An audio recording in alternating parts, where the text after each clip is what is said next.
کہانی پسند آنے پر ویڈیو کو لائک اور شیئر ضرور کیجیے۔ وراثت کی تقسیم کا قانون بتا کے ہر انسان کو اس کا حق دلوا دیا تاکہ دولت صرف چند ہاتھوں میں نہ رہے۔ جہاں تک وصیت کی بات ہے تو وارثوں کے علاوہ 1/3 مال کی وصیت کرنے کی اجازت ہے۔ زیادہ کرنے سے بھی روکا گیا ہے تاکہ انسان اپنے وارثوں کو محروم نہ کر دے۔ اگر آج کل دیکھا جائے تو وراثت کے مال کی منصفانہ تقسیم نہ ہونے کی وجہ سے خاندانوں میں فساد پیدا ہو رہا ہے۔ بات تو ٹھیک ہے آپ کی وکیل صاحب، لیکن بعض انسان بھی خوب سے خوب تر کی تلاش میں رہتے ہیں۔ وہ اپنا حق لینے کے بعد بھی کسی دوسرے کا حق مارنے سے نہیں چوکتے۔ اتنی دیر سے خاموش بیٹھے عثمان علی نے لب کھولے تھے۔ جو اپنے مقدر پر کانے نہیں رہتے اور زیادہ سے زیادہ کی تلاش میں رہتے ہیں، وہ اپنی دنیا بھی خراب کرتے ہیں اور آخرت بھی۔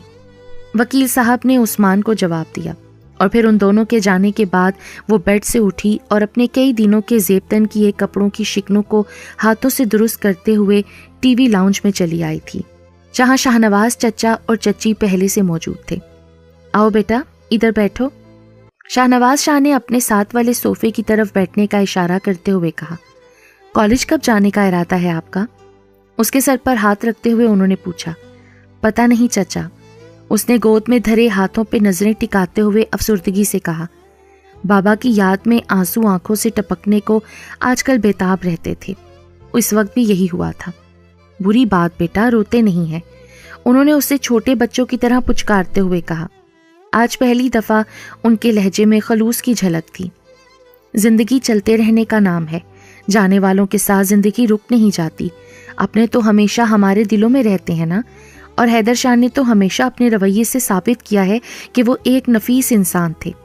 حیدر لالا نے جس طرح ہمارے برے رویے اور لالچی پن کو جانتے ہوئے بھی ہمیں اپنی جائیداد میں سے ہمارا حق دیا ہے، ان کے اس عمل نے ہمیں ہمارا رویہ بدلنے پر مجبور کر دیا ہے۔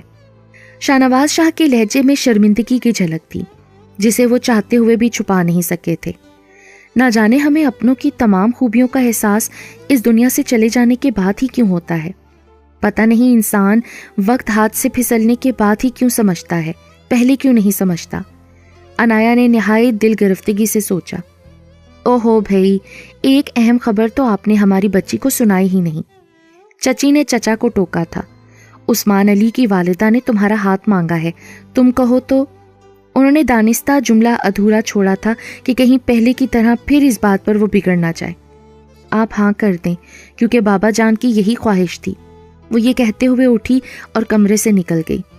اگلی صبح گھر کے قریب واقع پارک میں چہل قدمی کرتے ہوئے بابا جان کی باتیں اس کے ذہن میں گڑمٹ ہو رہی تھیں۔ بہار کا موسم تھا اور صبح کی ٹھنڈی میٹھی ہوا سے اس کے شانوں تک آتے بال پیچھے کی طرف اڑ رہے تھے، اور وہ بازو سینے پہ لپیٹے سوچ رہی تھی کہ بابا جان نے کتنا سچ کہا تھا کہ رشتوں کو دولت کے نہیں بلکہ خلوص کے ترازو میں تولا جاتا ہے۔ آج اگر چچا جان کا رویہ مثبت انداز میں بدلا تھا تو اس کی وجہ جائیداد میں ان کا حصہ ملنا تھا، ورنہ وہ نہ جانے دولت کے حصول کے لیے کیا کچھ کر گزرتے۔ اپنے قریب سے آتی آواز پر اس نے رکتے ہوئے اپنے دائیں جانب دیکھا تھا۔ اس ناچیز کو قبول کرنے کا شکریہ۔ عثمان علی نے سینے پر ایک ہاتھ رکھے سر ذرا خم کر کے کہا۔ چہرے پر ہمیشہ کی طرح پرخلوص سی مسکراہٹ تھی، جواباً وہ بھی مسکرائی تھی۔ چلیں؟ صبح کی گھیلی گھاس پر اس کے ساتھ واک کرتے ہوئے وہ بولا۔ کہاں؟ انایا شاہ نے سوالیہ انداز میں ابرو اچکائے۔